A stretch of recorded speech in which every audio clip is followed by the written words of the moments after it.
buongiorno e benvenuti a una nuova puntata di Business Green. Oggi parleremo di Biofactories in Vertical Farm per la produzione di vaccini. Lo facciamo con Linda Vesani, professoressa e ricercatrice presso il Dipartimento di Biotecnologia dell'Università di Verona. Benvenuta e grazie per aver accettato il nostro invito.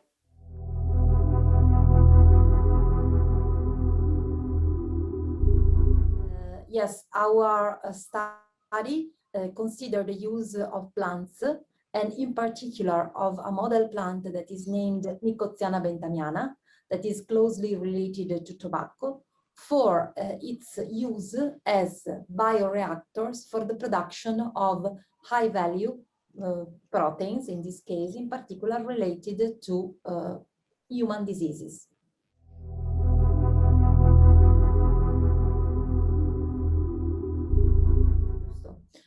So we use this Nicotiana bentamiana plant because it's a model for the expression and the production of heterologous recombinant protein, so different protein, by genetic engineering.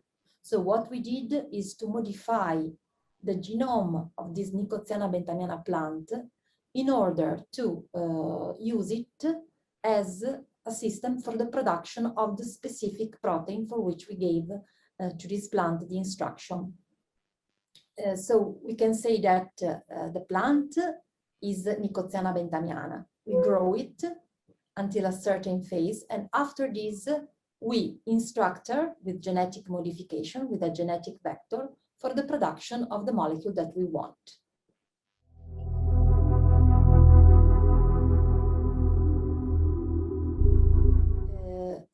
Plants in this perspective, so by this, let's say, process, may be used as a system for producing important proteins and diagnostic that can be used as therapeutics, as vaccine, as a diagnostic reagent. So to this aim, what we can think about is to use these systems based on plant together with other potential systems to respond in a very quick and fast way and in a very, let's say, with a very low costs to sanitary crisis in which, as the one that we are living, we need a strong input and a strong production of specified molecules.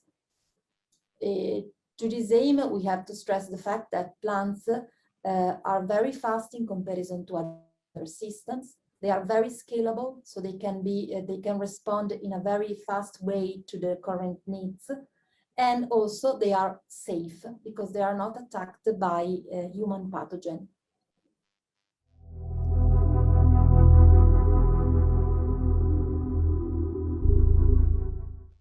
Okay. So let's say that what we need in order to respond to the crisis that we are experiencing and potential other ones is to have a system that is able to quick respond to the demand of therapeutics, vaccine, and diagnostic.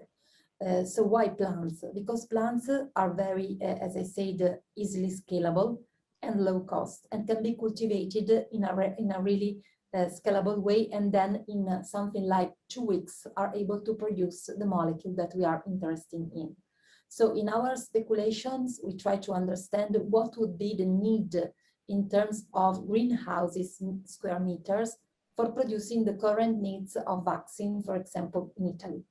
And from our projections, what we discover is that for the current production, the current need of vaccine for having we are immunity in our country, we just need of a greenhouse of a total square meter of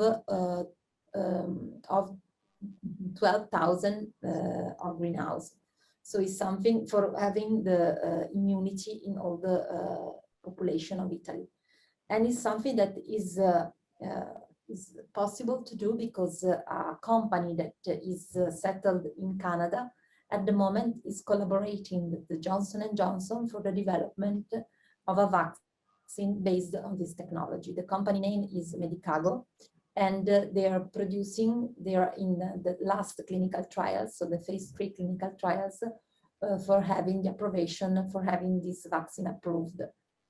So it's something that it's possible to do, but obviously what we need is, apart from the square meter that I discussed about before, that is something that is really easy to obtain thanks also to vertical farming, are also a collaboration between the public knowledge about how the system works and some investments in order to produce this facility that needs, obviously, apart from the square meter that I talk about, also of specific authorization like the GMP, and to enter then in the clinical trials.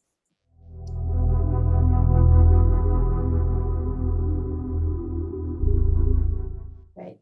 So yes, I totally trust in the clinical trials that have been performed. So the data that are present at the moment demonstrates that the AstraZeneca vaccines works, and it gives a protection towards towards the disease that is related to the virus, to the COVID. So I totally trust in the vaccine. Just to give you an example, I asked my mother and my father were advised from me to do this vaccine, and they were already vaccinated with AstraZeneca. So I totally trust to this complex, because it's really something complex regulation that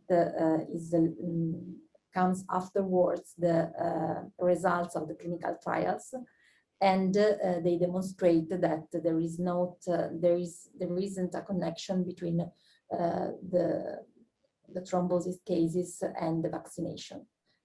Also because you have to consider that this vaccine has been experienced by really a lot of people, and the reported cases the number is really low and cannot be associated with the vaccination at the moment. So I really, obviously, since my job, I really trust in science and in all these complex, because it's really complex regulation pathway that enable therapeutics and also vaccines to enter in the market. So I trust them.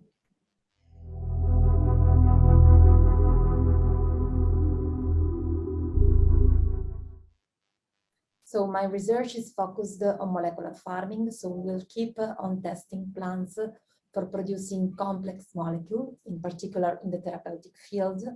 We are also studying, apart from this, that obviously, as I told you, requires genetic engineering. We also try to study how to stimulate the secondary metabolism of plants in vertical farming units to produce specific secondary metabolites that can be used for therapeutic in the therapeutic field.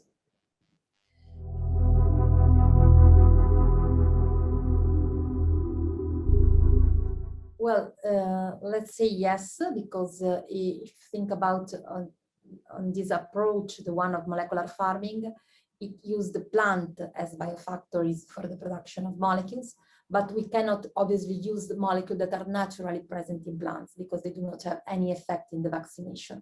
For having a real vaccination, a real protection towards a disease, what we have to do is to take parts of the virus and give them to a recipient, that is the host, to stimulate its immunitary response towards part of this pathogen, and to help him, in case of contact with the pathogen, to fight against it. So we can think about this, as you said, but obviously these plants should be modified, should be genetically modified in order to produce the molecule of interest. This is something that is already done with other platforms, I mean with the bacterial cells, with yeast cells, but plants have the main advantage that are much more easy to cultivate. And so they can give us an advantage in terms of cost, in terms of scalability, and also in terms of safety.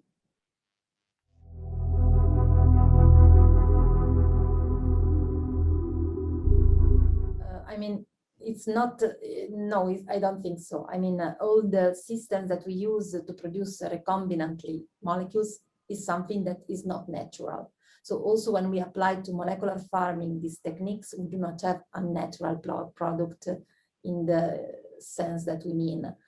So when we discuss about therapeutics and these complex vaccinations, they are all based on something that is, let's say, biotechnological, because we, in every sense, in every, in whatever we want to do, we always have to modify an host that can be, as I say, the bacterial cells, a cell, a plant cell, in order to produce a molecule. Or as in the case of these vaccines that we are now using, we have to use the coding sequence of the virus that normally the virus uses to produce by our own these molecules. So it's something that we cannot consider natural. So I won't say that plants are better because are more natural. Plants are better for other characteristics that made them more advantages, have more advantages in terms of scalability and safety than conventional systems. È più scalabile.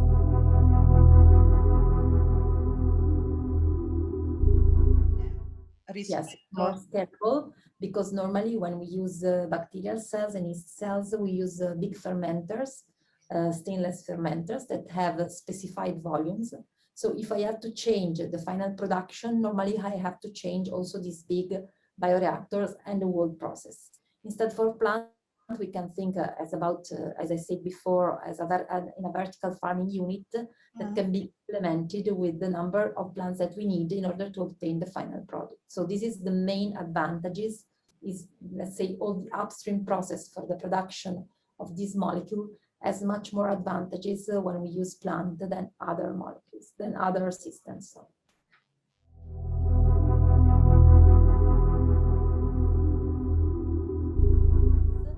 So we published an article recently in collaboration with other experts that are present in Italy that works in molecular farming from a long time, that are present in Enea, in Rome, in the CNR of Milano and Torino, and in the University of Pavia and in the University of Verona, obviously. And we did some calculation. So just to give you an idea, to have all the materials that we would need for doing a serological test, we need something like maximum 9 square meters of a greenhouse, just to accomplish all the needs that we have in Italy. When we talk about vaccine, obviously the amount of square meter is major, because we need much more plants, much more production. But it was something that is feasible in a perspective of vertical farming, because to cover all the Italian needs for vaccination, we just need 12,000 square meters of a greenhouse. Well, the matter is much more complex about antibodies, because in this case, the quantity that are needed to do a therapeutics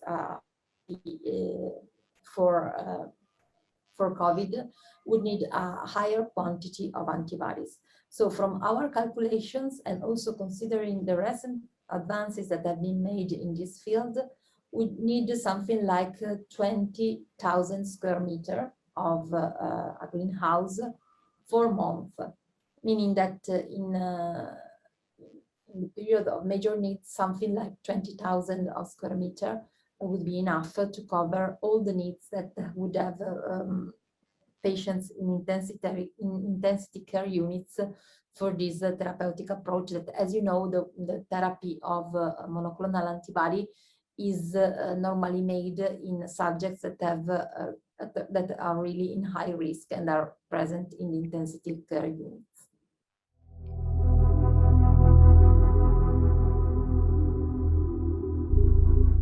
So I work at the moment both in the University of Verona, and I'm also involved in a company that is called Diamante, that works in the field of molecular farming for finding therapeutics and diagnostic solutions. And at the moment, this company is involved in an European project that is called the Pharma Factory, that involves different university and research centers that are present in Europe in particular in Germany, in England, and in Spain. And I would say that these are the main centers in which molecular farming research is made. So I would say that Spain with Valencia University, Norwich in England, the center of Norwich, and also in England in the University of London. So I would say that these are the major centers that made high research in molecular farming and that we have collaboration with. At the Ok. moment, also in the United States, obviously we have a lot of companies that are starting working and are currently working in this field. And also we have a lot of research that is made in particular in the techno-economic analysis and evaluation in the University of Davis. Siamo giunti al termine di questa puntata dedicata alle fattorie verticali e la produzione di nuovi vaccini. Ringrazio la professoressa Avesani per essere stata con noi, ringrazio tutti voi per averci seguito e vi do appuntamento alla prossima puntata di Business Green.